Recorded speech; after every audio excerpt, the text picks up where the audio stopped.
Kwa majina naitwa Hamisi Mohamed Mgaula, ni radiographer katika kitengo cha CT scan.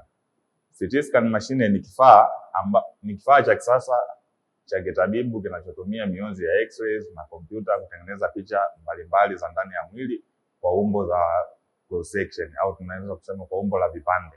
Wakati wa uchunguzi, mgonjwa hulala juu ya meza inayosogea ndani ya mashine yenye umbo la duara.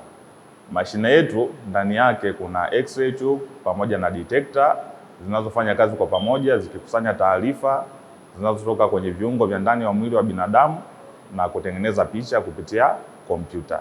Wakati wa kipimo kinafanyika, mgonjwa akiwa anaingia ndani ya gantry au ndani ya mashine, kompyuta pamoja na detector hushirikiana kuchakata taarifa mbalimbali zilizoskaniwa kutoka kwa mgonjwa na kutengeneza picha za ndani ya mwili wa binadamu. Mashine yetu inaweza ikatoa vipimo mbalimbali, inaweza ikaskani ikatengeneza picha za viungo vya ndani kama vile ubongo, mapafu, kifua, tumbo pamoja na mishipa ya damu. Hivyo husaidia madaktari kugundua na kuchunguza magonjwa kwa usahihi na kwa haraka zaidi. Lakini pia tunawakaribisha katika hospitali yetu ya Rufaa ya Mkoa wa Dodoma. Huduma bora ni kipaumbele chetu, sisi ni ndugu na rafiki namba moja wa mgonjwa. Karibu tukuhudumie. Asante.